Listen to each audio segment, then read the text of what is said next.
¿Qué tal? Bienvenidos. Mi nombre es John Edwards. Voy a tener el gusto de moderar esta sesión. El desafío del cumplimiento, la perspectiva de los oficiales de protección de datos. El rol de los oficiales de protección de datos es cada vez más importante.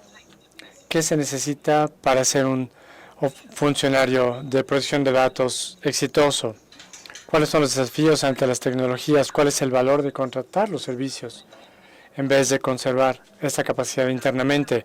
¿Y qué hay del reto de ubicar las habilidades multidisciplinarias necesarias en una sola persona? El DPA tiene que ser un científico de datos, un experto en cifrado, debe estar calificado en todas las jurisdicciones en las que opera. ¿Es el DPO responsable? Una disculpa, se está metiendo un audio de fondo. ¿Qué hay de los retos de las tecnologías?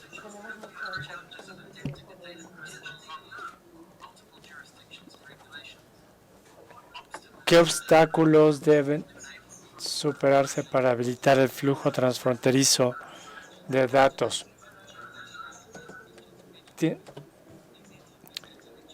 Por favor, háganos llegar sus preguntas por medio del chat y se las haremos llegar a los panelistas. We've got 4 fabulous speakers, each of whom brings a unique perspective. Perdón, el audio es ininteligible. Tiene una bocina con el volumen arriba. Este es un negocio que brinda servicios altamente personalizados a todos sus suscriptores. Ningún cliente, no hay 2 clientes de Netflix, así como nuestros funcionarios de... Una disculpa, se está metiendo un eco en el audio original, es imposible interpretar. PC games, reads and watches TV shows and movies. She's a first-generation American living in San Francisco. We're then going to come to Barbara. Vamos a tener también a Barbara Cosgrove, vicepresidente y directora de privacidad de Workday, donde ha estado desde hace 15 años. Workday tiene una perspectiva diferente, es una organización que trabaja en el ámbito B2B, se encarga de las funciones como Chief Security Officer y después ocupó el cargo actual para supervisar los programas de cumplimiento de privacidad. Encabezó a la compañía los procesos de PRP, SBPR y código de conducta. Se dedica a corretear a su perrito que es un cachorro. Ana Sitter es consejera general asociada y directora de privacidad de eBay. Tiene su sede en Suiza, donde ha estado desde hace 7 años. Se formó como abogada en Alemania y en la Universidad de Stanford en California. También responsable de DP, también imparte clases en la universidad y es miembro del Consejo de Administración de IAPP. Si eso no fuera suficiente, también recientemente acaba de tener una bebé recientemente. Takeshige Sugimoto es socio director y socio fundador de S&K Brussels. Es abogado, se especializa en las legislaciones europeas y estadounidenses, así como en las regiones japonesas y chinas en materia de protección de datos, y tiene un despacho pequeño en la ciudad de Tokio y tiene una perspectiva muy singular acerca de los servicios de la DPA para las organizaciones. Es cofundador y director de la Asociación de DPOs de Japón y consiguió las aprobaciones exitosas para las autoridades europeas, para clientes japoneses, y está trabajando con otras autoridades tramitando solicitudes para varios clientes. Vamos a comenzar con una breve introducción de cada uno de los panelistas, dándonos una perspectiva de los retos que enfrentan, de la manera en que sus organizaciones están enfrentando estos retos y del rol que ellos desempeñan en ese trabajo. Vamos a empezar con Barbara. Perdón, con Lara Kehoe Hoffman.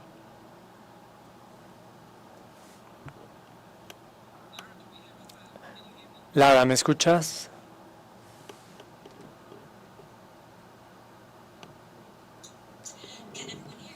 ¿Todos me escuchan bien? Perfecto, muchas gracias. Una disculpa por la dificultad con el sonido. Muchas gracias por la amable introducción, Laura Keough Hoffman. Y estoy muy agradecida por la oportunidad de participar en este panel. Voy a hablar primero acerca de Netflix. Tenemos presencia en transmitimos en más de 30 idiomas, más de 190 países, contando historias que pueden venir de cualquier parte. Series como Stranger Things, La Casa de Papel, Lupin, The Crown y Squid Game, por supuesto. Somos una empresa de entretenimiento con un expertise humano muy profundo y técnicas de aprendizaje automático que utilizamos para crear una experiencia personalizada que le ayuda al espectador a encontrar el contenido que más le interesa. Cuando uno entra a su cuenta de Netflix, como decía el comisionado, y uno cae en su página principal, únicamente ve una selección de un catálogo que es muy amplio. Películas, series, muchas historias nuevas que probablemente no conozcas. Esto significa que tenemos que encontrar una manera para ayudarte a descubrir contenido que te va a encantar en función de tus gustos y tu experiencia, tus preferencias. Tú eliges y controlas lo que quieres ver.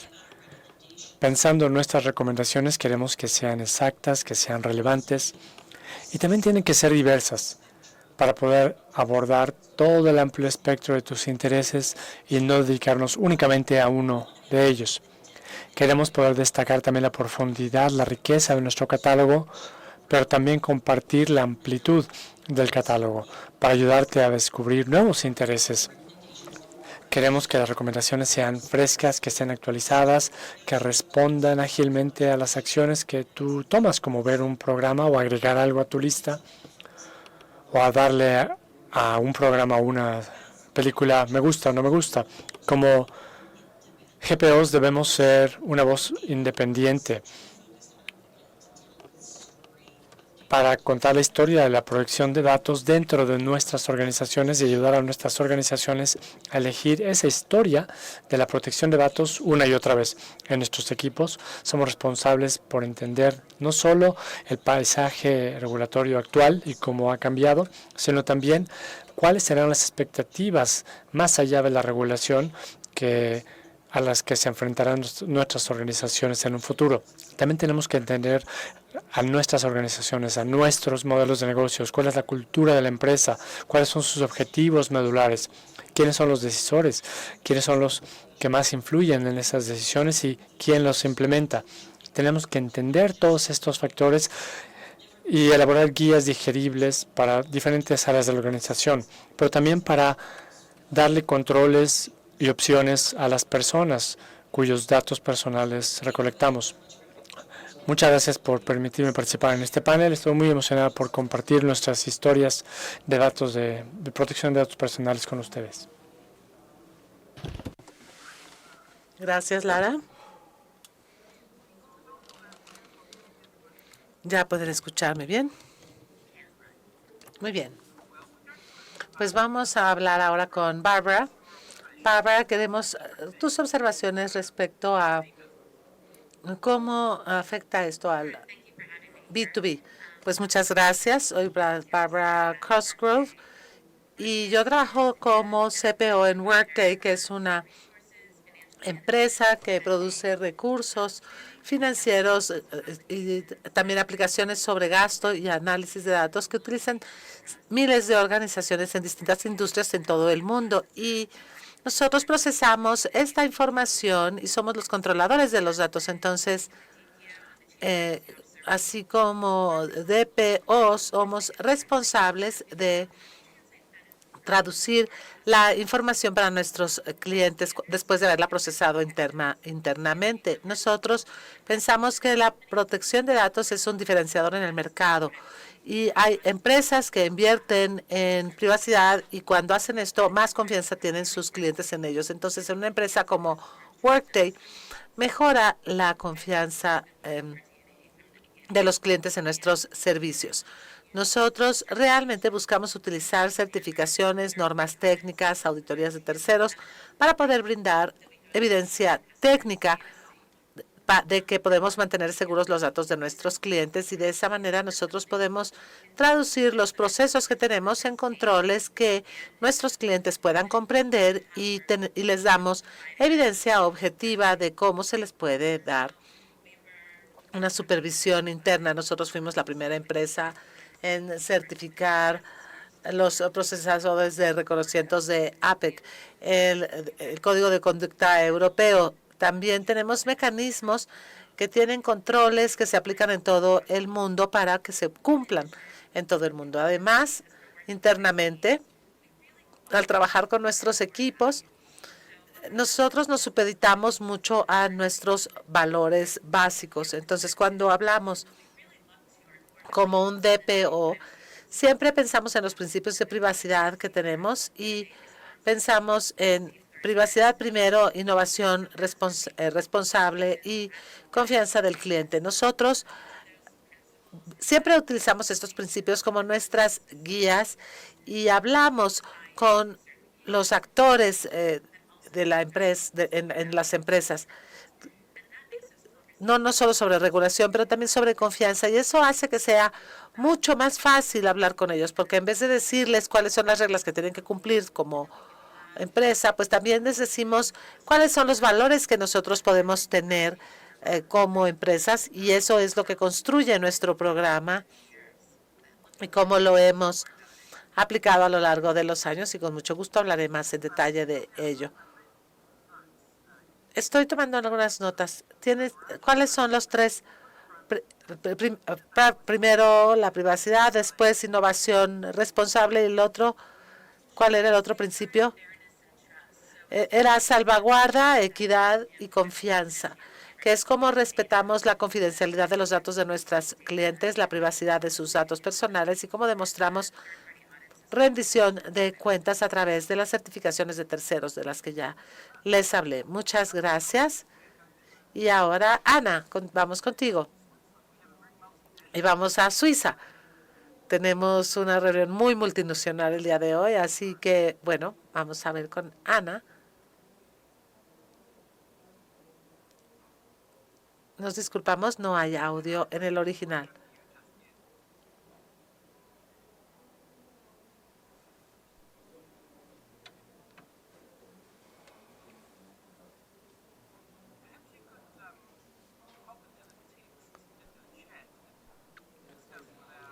A lo mejor puedes entrar en el chat y pedir ayuda a técnico y mientras le vamos a pasar la palabra al señor Sugimoto y después regresamos contigo. Take, ¿estás listo? Sí. Muchas gracias por la presentación. Yo me llamo Take Sugimoto y soy el especialista en protección de datos con sede en Japón, en Tokio, y estoy muy honrado de poder participar en este panel. Creo que soy el único DPO externo en este panel, así que me gustaría aprovechar esta oportunidad de aportar a este panel compartiendo mis observaciones y experiencias como DPO externo.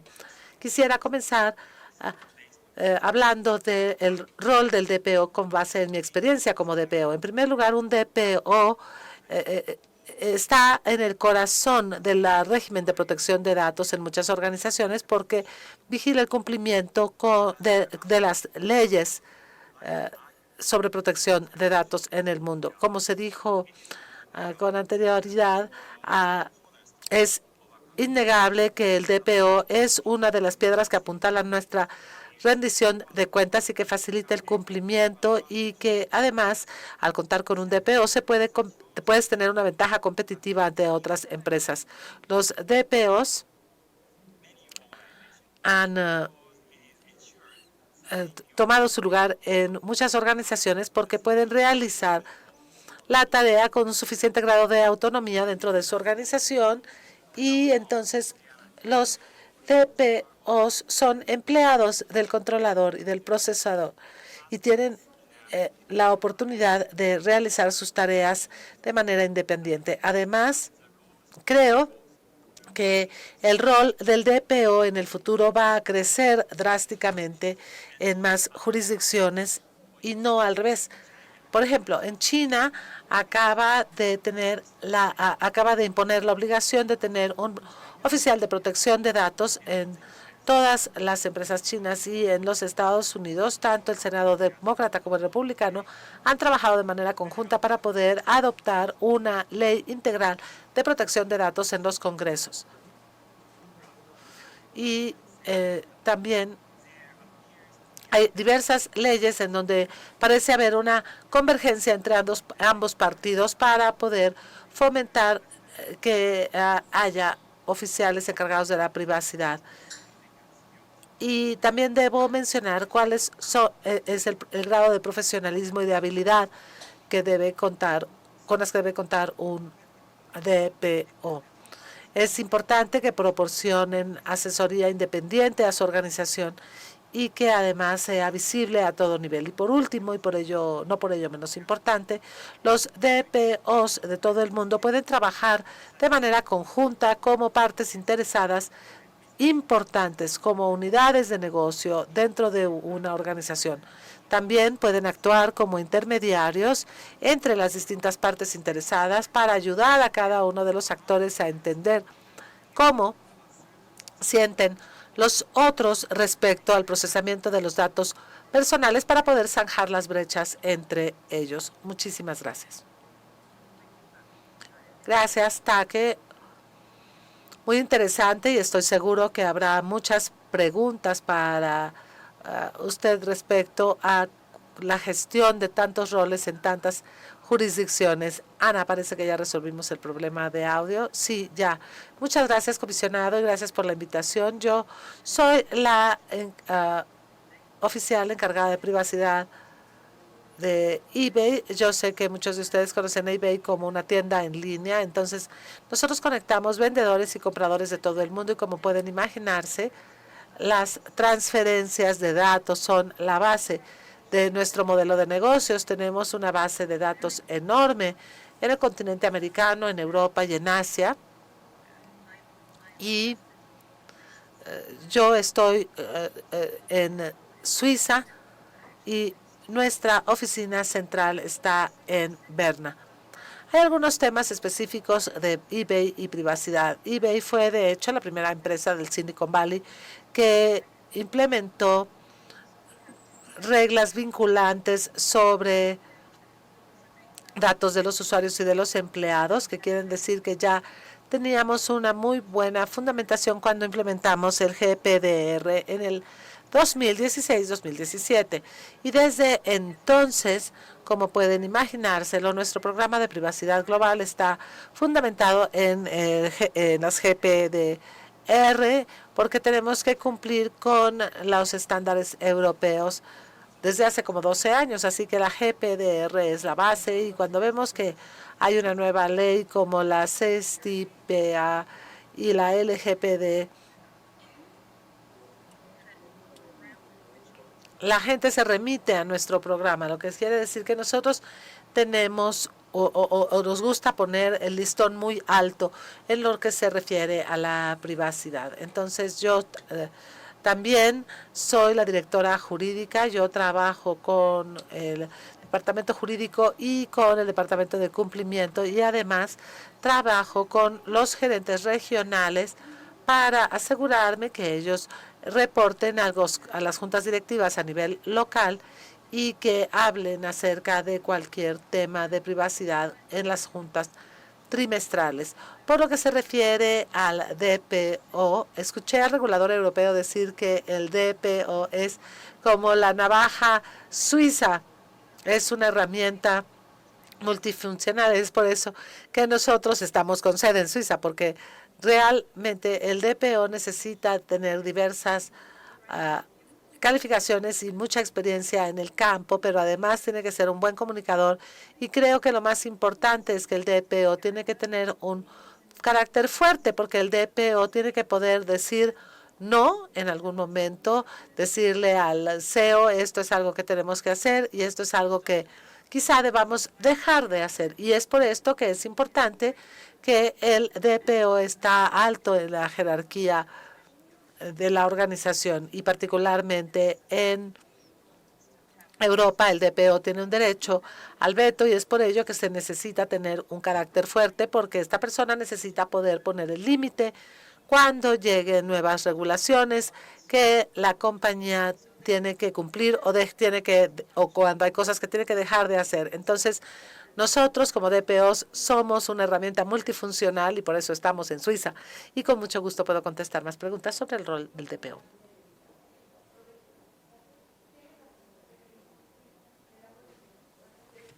Maybe having some technical difficulties again. Maybe I can jump in with where our Bueno, voy a empezar a hablar de nuestra estructura de DPO en lo que podemos resolver el problema técnico. Yo soy la CPO o la DPO. Yo estoy en CPO y nuestro DPO está en Irlanda. Entonces, nosotros estamos establecidos como una oficina independiente dentro de la organización y reportamos al Consejo. Nuestro DPO reporta también a nuestro director jurídico, pero nos aseguramos que estemos haciendo un informe directo a nuestra junta directiva todos los años y nosotros nos hemos establecido un parangón para poner un punto de referencia dentro de la organización, pero tenemos independencia dentro de la organización. Y de manera similar, nosotros también somos parte del departamento jurídico y eso nos da cierta independencia en lo que se refiere a las conversaciones que llevamos al director jurídico. Nosotros tenemos una organización de matriz, entonces, por ejemplo, nuestro CNIL le reporta a nuestro director en Europa y hacemos esto con la idea de que la información fluya bien dentro de la organización y que nuestras voces se estén escuchando en distintos niveles, incluyendo protección de datos. Y ya regresó el comisionado. Hola. Gracias, no sabía que había pasado. Disculpa, Ana, me perdí una parte. Entonces estaban hablando entre ustedes. Díganme a qué llegamos. Díganme a qué llegamos, por favor.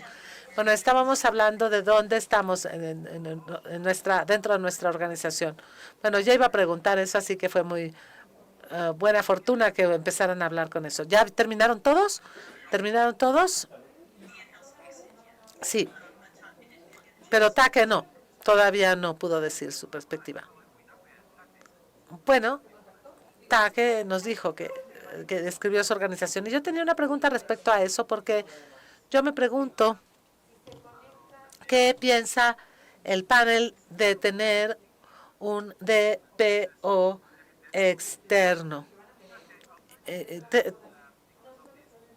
Take, por favor, si puedes hablar primero, porque tú sabes muy bien cuál es el valor que puedes aportar. Entonces, ¿cuál es la ventaja o desventaja de tener un DPO externo? Si se puede trabajar desde distintas jurisdicciones. Bueno, como DPO externo, podemos ser más independientes en la práctica. Somos más independientes de la organización a la que asesoramos. Por ejemplo, si vemos que es necesario hacer una evaluación de protección de datos, lo podemos decir sin ningún temor. Yo puedo decir por qué a veces los DPOs pueden tener dudas sobre si deben o no decir algo porque tienen relaciones con otros departamentos. Pero como DPO externo, tenemos retos porque a veces la organización puede no estar contenta con nuestros informes conservadores o con la obligación de protección de datos. Entonces, aunque el DPO esté calificado con independencia, puede dar su opinión, pero de hecho no podemos hacer valer esa independencia. Tenemos que tener un contrato de servicios y, bueno, ese contrato puede ser cancelado en cualquier momento. Entonces, en caso que haya que detener un procesamiento de datos problemático, pues entonces podemos intervenir. Y yo quisiera agregar que hay pros y contras de tener un DPO interno o externo. Los DPOs internos saben más acerca de la organización, saben quiénes son todos los actores, pero hay situaciones en las que yo también prefiero que se utilice un DPO externo, y eso es lo que nosotros tenemos actualmente conmigo, porque yo estoy en mi licencia por maternidad, entonces estamos sustituyendo con si yo estoy disponible o no. Lo discutíamos con la gente de Alemania y nos decían, bueno, no, hay que designar otro DPO por 3 meses mientras se cumple mi licencia de maternidad. Entonces designamos a alguien nuevo que conoce muy bien a eBay y es un abogado. Entonces yo creo que esta es una oportunidad en donde la gente puede utilizar con mucha sabiduría esta capacidad de designar a DPOs externos. Entonces, si se tiene una jurisdicción en donde no hay nadie que tenga el conocimiento adecuado, pues entonces se puede tener un DPO externo, pero lo fundamental es que el DPO, sea interno o externo, necesita poder estar conectado con quienes toman las decisiones y particularmente con los que saben acerca de las actividades de procesamiento de datos, porque de otra manera el DPO no va a poder cumplir adecuadamente con sus demás tareas. Gracias. Ana, creo que estoy teniendo un poco de problemas, pero Bárbara, ¿hablaste acerca de lo interno contra externo? No todavía, y con mucho gusto lo diré. Yo concuerdo con lo que se han dicho. Creo que hay una ventaja de tener un DPO interno que realmente conozca el negocio y la tecnología para que pueda tomar una decisión informada de cómo funcionan las cosas y que pueda establecer estas relaciones con los negocios. Y yo particularmente veo las ventajas de utilizar un DPO externo para una empresa pequeña. Si eres una empresa pequeña, probablemente no tengas tanta disponibilidad para y se puede hacer que el DPO funcione y que realmente se entiendan los aspectos jurídicos, las regulaciones que te aplican, la tecnología, etcétera. Entonces veo ventajas para algunas empresas pequeñas que puedan utilizar DPOs externos y también para suplementar cuando se necesite también más experiencia. Pero se puede tener un DPO asistente, un CPO. Yo creo que hay mucho valor de tener esas relaciones y las tecnologías que se utilizan como empresa. ¿Ya hablaron de esto, Lara? No, pero no creo que tenga algo que agregar porque estoy de acuerdo con todo lo que se ha dicho hasta ahora. Y tengo una pregunta. ¿Qué tan fácil es decir no? ¿Qué tanto apoyo se recibe cuando se dice no a un nuevo producto, al ingeniero?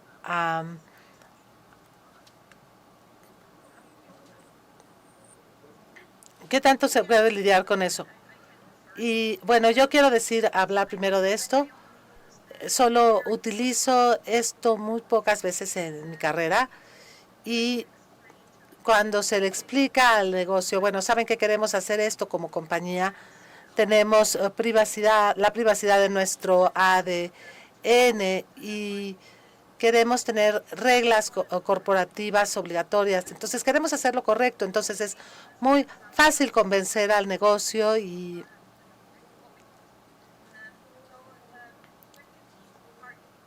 bueno, pues se necesitan argumentos. Hay que explicarle al negocio que a veces no se entiende todo, a veces no entienden qué es lo que significa, pero después de una conversación honesta pueden decir, bueno, saben que esto sí tiene mucho sentido, ¿qué podemos hacer para poder tener esta función o este cargo? Y yo creo que casi siempre se puede encontrar una solución para implementar algo de manera que se cumpla con las leyes sin afectar al negocio y sin cambiar tanto el producto. Yo creo que la confianza de los usuarios es lo más fundamental cuando queremos hacer las cosas bien, porque los usuarios por lo general saben muy bien qué hacer, particularmente después de que se empezó a utilizar el GPDR. Y entonces los usuarios están muy bien educados en todo el mundo y saben y conocen sus derechos, y esto es algo que tenemos que tener en mente todo el tiempo. Y bueno, entonces esto sería es solamente una idea secundaria. La consideración clave es que siempre querríamos mantener y construir la confianza de los clientes. Bueno, esta es una pregunta no clara, pero a ver, ¿qué van a decir? Yo diría que lidiar con conversaciones difíciles es una pregunta justa. Yo creo que hay muchos pasos que tienes que dar como DPO antes de decir no, y yo estoy de acuerdo con Ana en que mucho tiene que ver con el contexto, y además no es necesariamente una respuesta de sí o no. Como oficiales de protección de datos, a veces navegamos en áreas muy grises, y por eso es importante poder saber qué podemos utilizar como resguardo, o cómo podemos utilizar las cosas de manera benéfica y no dañina. Entonces, hay que ver cuáles son los valores de la compañía, y entonces después nos preguntamos si se pueden usar los datos o si no, si la forma en que estamos usando los datos concuerda con nuestros valores o no.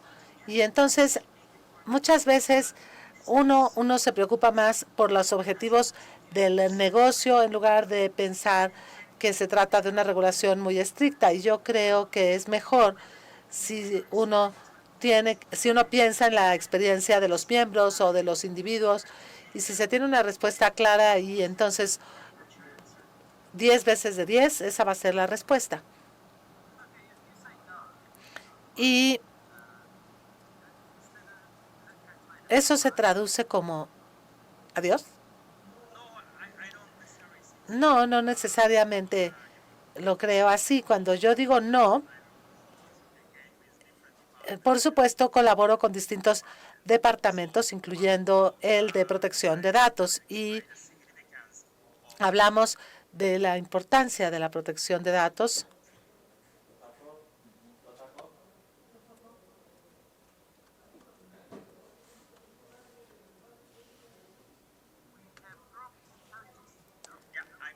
Ya regresó Take. Ya regresé. Me disculpo por ello. Y bueno, aunque digo no, los clientes participan conmigo y hablan acerca de las distintas alternativas. Gracias, Take. Barbara, ¿querías decir algo al respecto? Sí, creo que una de las mejores maneras de tener éxito, si hay que decir no, es asegurarse que lo hagamos a tiempo, que tengamos una buena política de privacidad por diseño, donde se tengan buenos sistemas y donde hayas podido consultar, hayas podido recibir asesoría. Y si te dicen no, entonces, bueno, hay que poder mostrar todos los recursos que se tienen, y creo que ese es una de los fundamentos para poder tener éxito como DPO y como CPO. Hay que evaluar los riesgos y después ver qué se puede hacer, es porque si no sería mucho más difícil en ese momento. Bueno, yo quisiera agregar aquí, por lo general no se trata de un no, sino que en la mayoría de los casos se trata más de un, ¿sabes qué? Podemos cambiar esto un poco, podemos agregar aquello, podemos poner esta información, esta notificación. Entonces, por lo general, no es un no, sino que en la mayoría de los casos se mejora la situación, o sea, se agrega un consentimiento, se hace más claro el lenguaje de consentimiento. Entonces, no es un no, sino se trata más de tratar de hacer las cosas mejor. Bueno,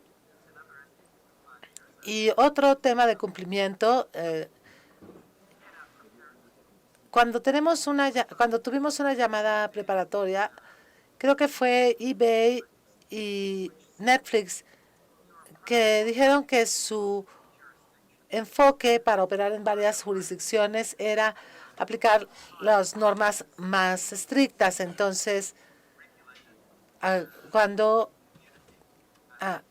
o sea, se aplica a la comunidad menos regulada que se beneficia de las más reguladas. Entonces, quisiera preguntarles cómo funciona eso y si puede haber una desventaja de negocios en esas jurisdicciones menos reguladas. Y no todas las empresas lo hacen. Por ejemplo, Google, y en Europa se tiene el derecho al olvido y como parte de su jurisdicción, pero Google no ha puesto esto en su plataforma en el resto del mundo.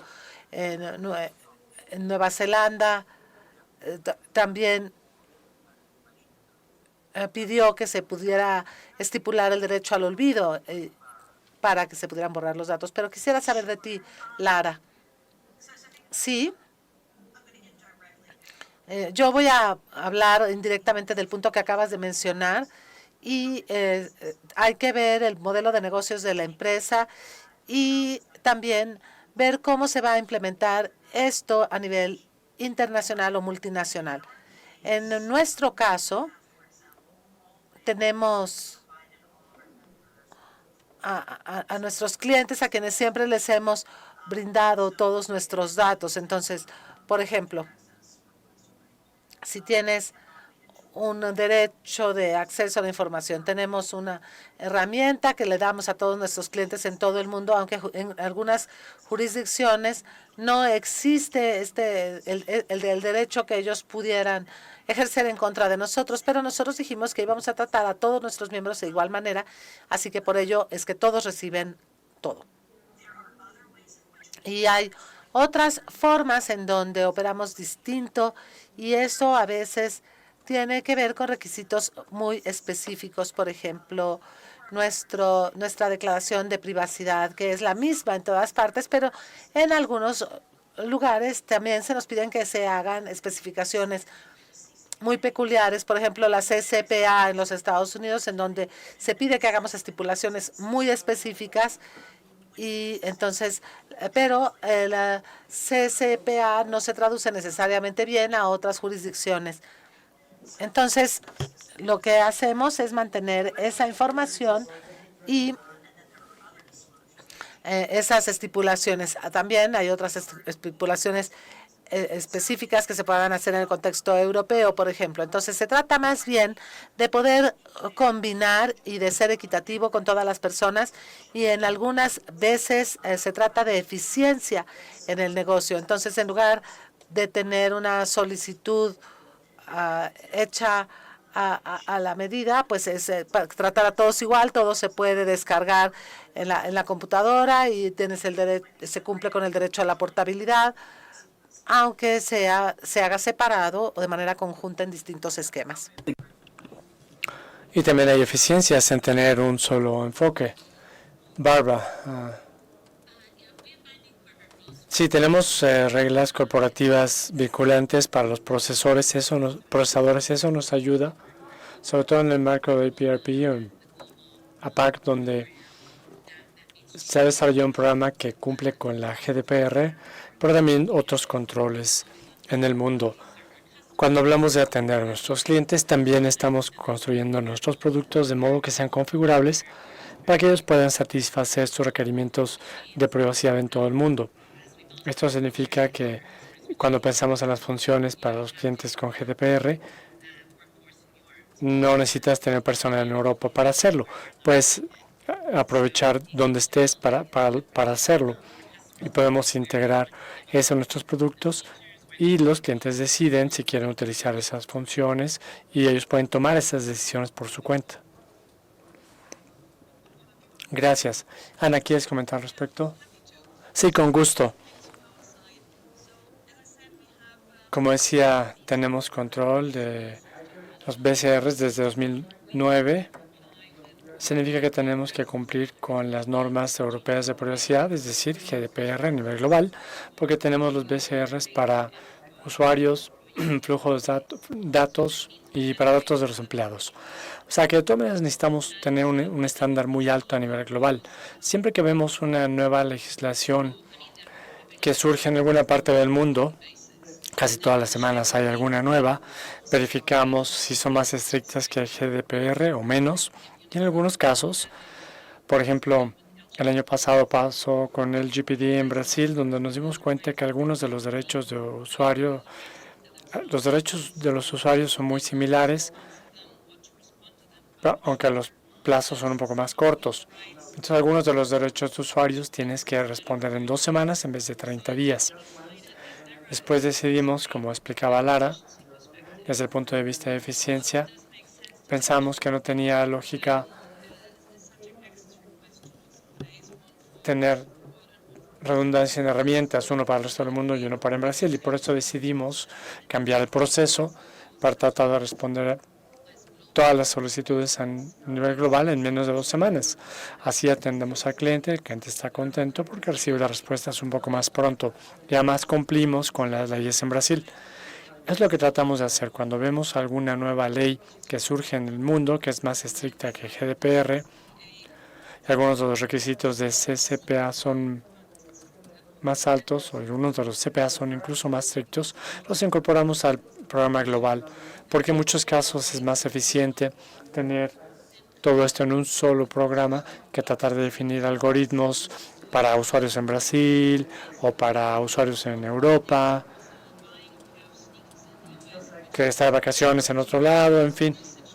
En estos casos decimos, vamos a aplicar el estándar más alto.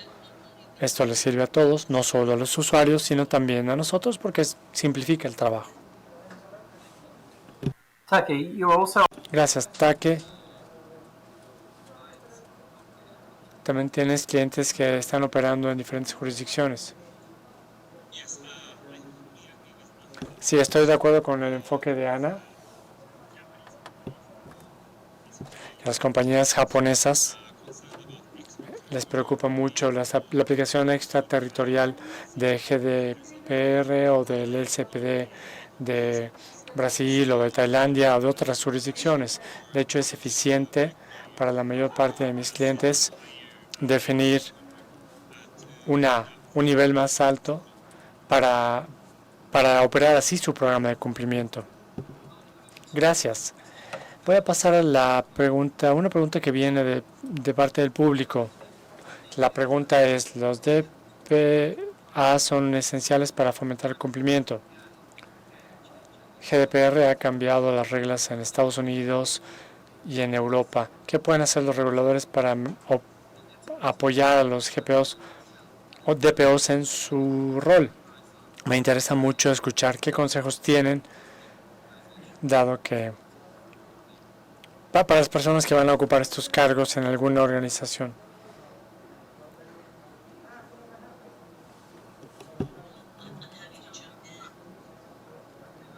Adelante, Lara. Perdón. La comunicación es esencial.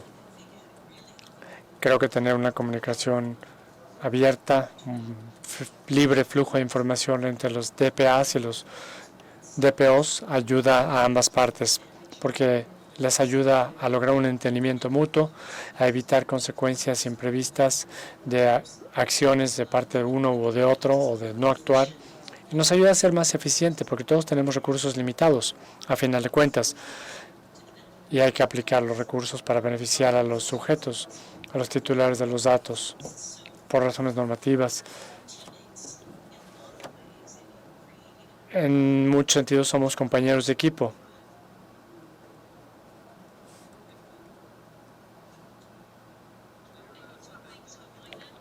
Gracias. Hay un equilibrio delicado entre el apoyo que puede brindar un regulador de hacer las cosas más fáciles, más sencillas, pero también tener que controlar esa frontera. Ana, ¿querías participar?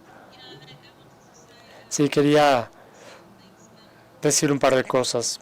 Lo que experimentamos con nuestros reguladores en Europa es que tenemos algunos reguladores en Alemania, en Europa, para diferentes entidades, y los usuarios a veces se topan con quejas o preguntas parecidas, y agradecemos mucho tener una relación estrecha con nuestros reguladores más importantes en Europa, porque así podemos brindarle al regulador más contexto, más antecedentes para responder ante denuncias y preguntas específicas de los usuarios. Pero por otra parte, también nos da a nosotros un panorama más claro, porque cuando recibimos varias quejas y denuncias o preguntas sobre una funcionalidad, esto nos da una buena retroalimentación y así entendemos que a lo mejor vale la pena agregar más información en la burbuja de información o poner un aviso más claro, en fin, es un toma y daca.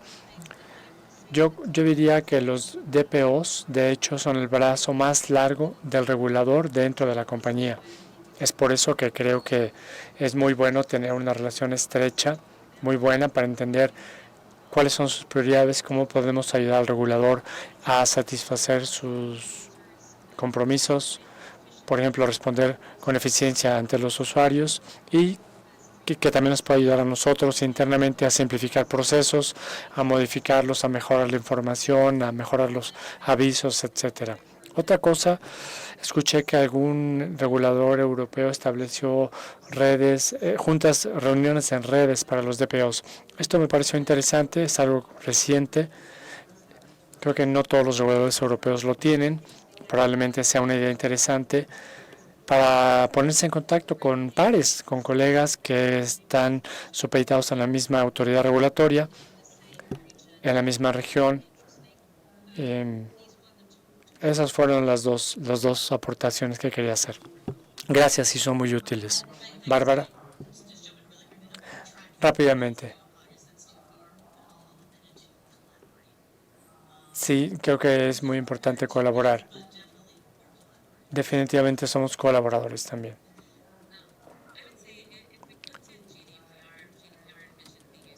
GDPR contemplaba el uso de ciertos códigos de conducta como una forma de asegurar cumplimiento. Creo que los reguladores podrían ayudar a apoyar a los DPOs buscando formas para ayudarles a las empresas, a las organizaciones a llegar a la línea de meta, sobre todo con certificaciones como complemento para las regulaciones.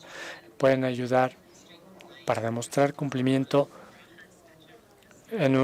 con un espectro más amplio de clientes, asegurarnos de tener códigos de conducta, más códigos de conducta aprobados, más certificaciones. Creo que ayuda no solo al DPO para poder demostrar que las empresas internamente están midiendo esto, sino para demostrar cumplimiento ante los ojos del cliente, sino también ayuda a los reguladores, porque pueden ver evidencia objetiva de qué es lo que están haciendo las empresas en estos esfuerzos. Cualquier cosa que los reguladores puedan hacer para ayudarnos a lograr la aprobación de estos instrumentos va a ser muy agradecida, muy útil.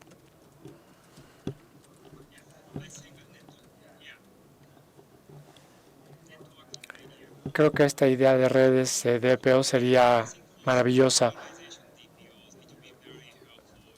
Sería muy útil si los reguladores pudieran hacer preguntas frecuentemente en estas reuniones de redes, porque incluso las organizaciones pequeñas, por muy pequeña que sea una organización, es obligatorio nombrar un DPO. A veces es muy difícil allegarse a los recursos necesarios para implementar los programas de cumplimiento. Creo que unas preguntas FAQ preguntas frecuentes sería un recurso muy valioso para las organizaciones más pequeñas. Gracias, es muy útil el comentario. ¿De qué manera, cómo ha estado funcionando el proceso de Lead Supervisory Authority? ¿Cuál ha sido su experiencia? Y esto, bueno, retomando el tema de la última pregunta, cosas que los DPOs deban hacer para coordinarse entre sí. Ana, ¿quieres empezar? Tengo la impresión de que está funcionando, pero se requiere mucho tiempo. Pero es comprensible, porque supongo, obviamente hay trabajo de traducción de por medio. La autoridad líder tiene que ponerse en contacto con otras autoridades. Es tardado. Esto es algo que a veces es una carga onerosa para las empresas, pero es comprensible. Yo veo que el proceso está mejorando y que las decisiones ya se están logrando más ágilmente. Desde mi punto de vista, es importante que las empresas tengan claridad sobre las interpretaciones de GDPR en Europa, porque la mayoría de las empresas, si no es que todas estas empresas aquí en la sala, están activas en Europa, no solo en países específicos, sino en todo el continente europeo. Por lo tanto, es importante que tengamos una sola voz, decir, por ejemplo, los banners para cookies deben verse así, o los intereses legítimos significa esto y esto y esto, porque para nosotros a veces es oneroso decir, a ver, en este país la interpretación de GDPR es esta, pero la autoridad en este otro país tiene lineamientos diferentes. Esto implica mucho esfuerzo de investigación para nosotros y claridad legal. Por supuesto que queremos cumplir, pero a veces es difícil porque la orientación de las autoridades a veces no es consistente, a veces difiere, a veces lo más difícil está ver los detalles y hay que contratar despachos de abogados que entiendan cuál es un enfoque que pueda cumplir con todos los lineamientos en toda la Unión Europea. Yo he visto que este es un esfuerzo muy grande y un desafío muy importante para todos los reguladores en Europa porque no existe un solo regulador europeo de privacidad. Hay 27 Estados miembros, algunos Estados miembros como Alemania tiene varios reguladores estatales. Es difícil poner a todos de acuerdo de manera eficiente. Yo creo que este es un reto desde el punto de vista de las empresas, pero me parece que los reguladores están haciendo un gran esfuerzo, están siendo muy profesionales para hacer frente a este reto y para ser más y más ágiles y más eficientes. Gracias. Se nos está agotando el tiempo. Nos quedan 2 minutos. Bárbara, ¿tienes algún comentario final? ¿Algún consejo que quieras compartir con tus colegas sobre cómo mejorar su práctica? ¿Cómo lograr que los escuchen los altos niveles directivos? La característica más esencial de un DPO es saber escuchar, entender el negocio y cultivar esas relaciones para ser un socio valioso a la hora de asesorar y decir, llegar y decir, esta es la ley, funciona, pero no es tan exitoso como si uno se aprende bien cómo funciona el negocio y entabla un diálogo basado en la confianza. Verlo como una asociación, como un asesor de confianza. Lara, ¿algún último consejo para los DPOs que te están viendo? Sí, estoy de acuerdo con eso, con lo que dijo Bárbara. Creo que tener esos puntos de referencia es muy importante para ayudarte a focalizar tu enfoque, tus ideas. Esto es muy importante. Este concepto del touchstone, del punto de referencia, principios de alto nivel que mencionaban en la presentación, los valores, la confianza, etcétera. ¿Taque? Creo que sería benéfico para los DPOs compartir sus experiencias en foros como este. Para tener una comunidad de DPOs para apoyarnos mutuamente. Ana. Una herramienta multifuncional como una navaja suiza, ser muy buen comunicador, estar conectado con todos los grupos de interés en la compañía. Era más fácil antes de la COVID porque podía uno viajar, podía reunirse en persona. Fue un poco más complicado durante la pandemia porque había que ponerse en contacto con la gente de forma proactiva, pero con el tiempo he aprendido a cultivar mi red durante la pandemia. Perdón, muchas gracias, conexión. Me quedan 10 segundos, quiero agradecerles a todos, agradecer al público, pero sobre todo a nuestros anfitriones en el INAI por reunir un panel tan distinguido para ver este tema de los DPOs. Muchas gracias.